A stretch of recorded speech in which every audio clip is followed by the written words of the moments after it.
you're someone out there suffering with multiple sclerosis, or if you have symptoms you feel they're similar to multiple sclerosis, maybe you've not been diagnosed, and maybe you're struggling, right? It could just be something that's weak. It could be sensitivities that you have to hot. It could just be areas that aren't functioning really, really well.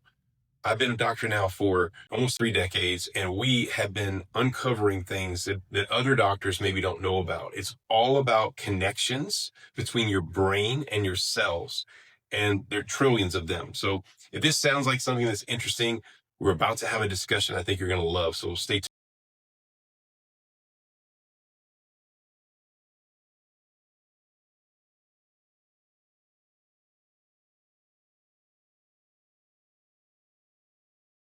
I'm here with Dr. Chris Cormier, and we'll be talking about MS. Hello, Dr. Cormier. Thank you. To start off simply, what is MS in plain language? So it's multiple sclerosis. It's an autoimmune condition.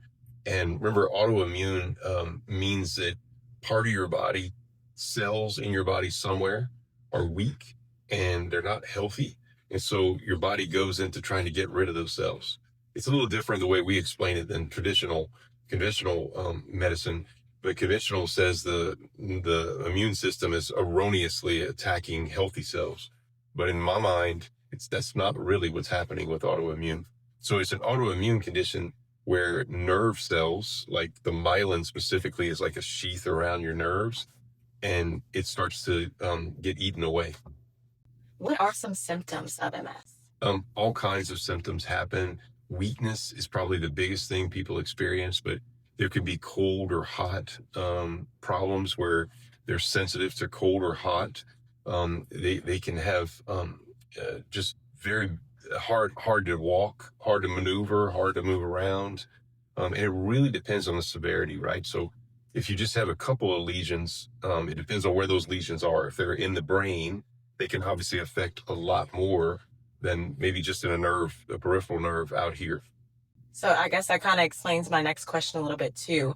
Why do two different people have different symptoms with MS? Again, it just depends on how many cells are messed up and where the cells are messed up, specifically in the nervous system, because the nervous system, remember, is the controller for the body, right? So the brain and the spinal cord, in fact, your brain is like a power company, and it's powering up trillions of cells. So all the cells in your body are wired to your brain, which is an unbelievably made a network of nerves, literally all the way to microscopic. So your brain starts, here, the spinal cord's here, there's 88 big nerves like power lines, and each one of those power lines will go all the way to microscopic lines for cells.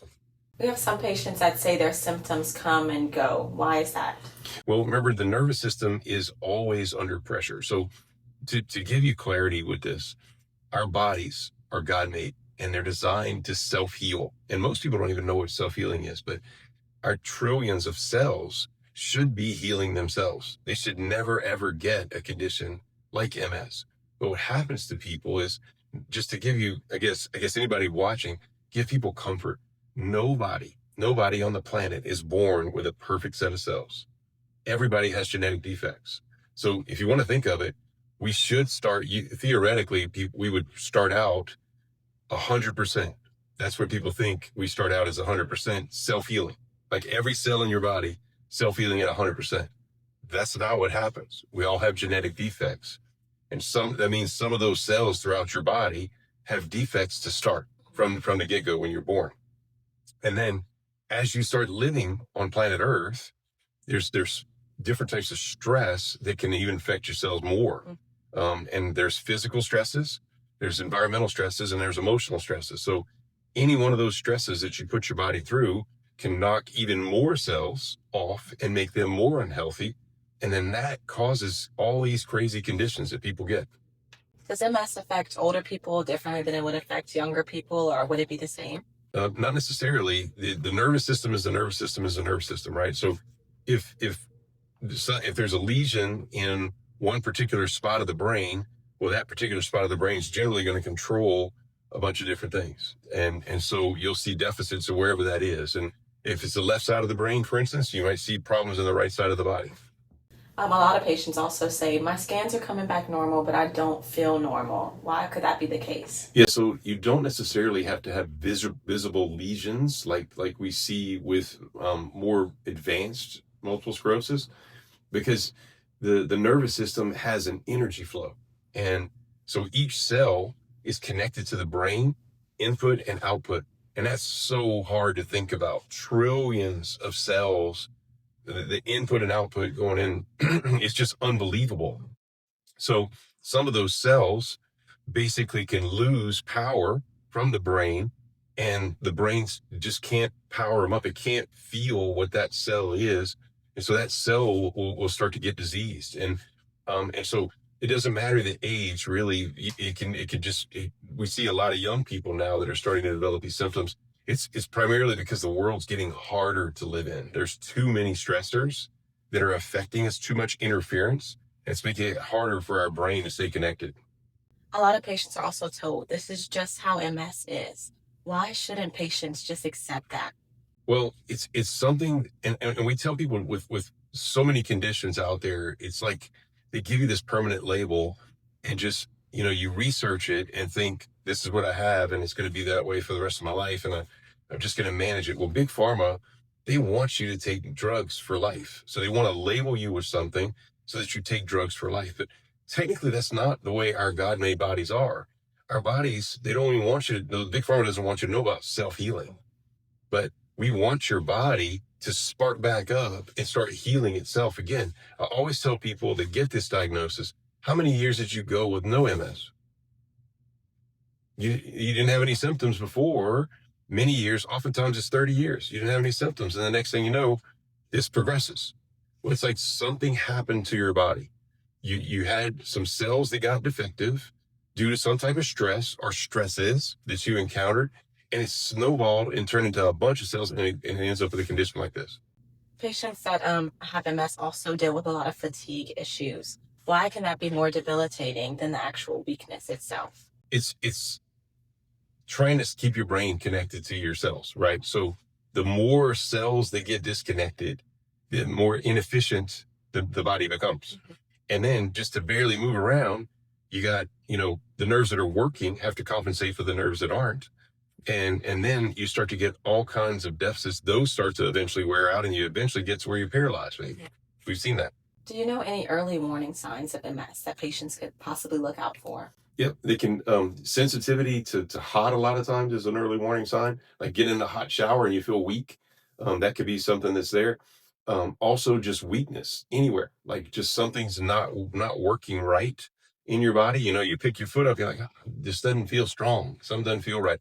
I always encourage with any of these types of conditions, especially this, get here as soon as possible, because we want to catch it early and make it easier where it doesn't continue to debilitate.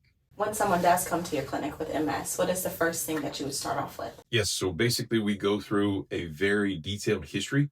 We want to know everything that person's encountered on planet Earth. And I say that it's impossible to get every time you fell down on your butt, right? Off a swing when you were a kid. It's impossible to get all the physical traumas, but we really try to get as many as we can. And then the emotional traumas and the environmental things that you're maybe sensitive to that you just maybe never thought about. So we put together all that history, get to know that person really well. Then we go through a very detailed neurological exam where the testing we're doing, we're able to test each one of the 88 major nerves and see exactly where power outages are. And that process starts the brain reconnecting to cells. So, Amazing. yes. What happens when the brain finally does reconnect to these cells? The person feels better. The cells can actually heal. So you want to think of it as like a tree. And if you walk up and you look at a tree, that's like a nerve in your body. And you see some bark that's like not right. You have to get that tree nurtured so that it can heal itself. Mm-hmm. And that's what we do here is when you connect the brain back to the cells, then the cells can actually perform better, where you get oxygen to cells. I always call it my OWL method, which is oxygen, the number one ingredient in cells. When cells are unhealthy, they're low in oxygen. So we got to get oxygen back to cells. We got to make sure the cells are hydrated with water the right type of water. That's something we help with. And then light energy is how this nervous system works. Your brain is like is fiber optic, and there's all these light signals going in and out to all the cells. So we got to get the cells better connected with light energy. What happens for an MS patient that is mostly just treated with immune damage instead of looking at the whole nervous system? Yeah, so from a conventional standpoint, they'll just give you meds that suppress your immune system, which in my opinion is definitely not the right way to treat this, because you're weakening the person's immune system. So they're more susceptible to getting more infections and damage to more cells. So from our perspective, and that, just to be clear, I can't tell people to take meds or not take meds. That's not my standpoint, not my jurisdiction. But if I'm managing my own condition like this, I'm going to do the best things I can to get my body to self-heal at a higher level so that cells get healthier. A lot of patients with MS go to appointments, they may get help there.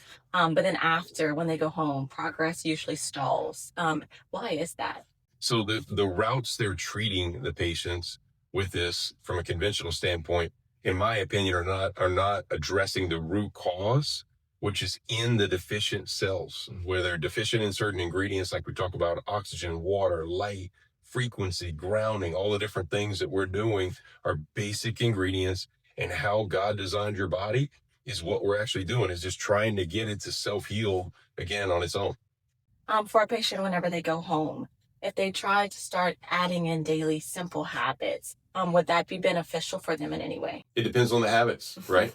So if I'm talking about going to a nasty food, fast food place, and I'm routinely eating the wrong things or doing the wrong things at home, I can make this condition worse. But if you're doing the right things, you can really change this around. We have I have the Nerve Health Institute, which is our clinic, and where people come here and we help them with this condition all the time. But then we also started an online business to help people at home, because I want to help people 24/7.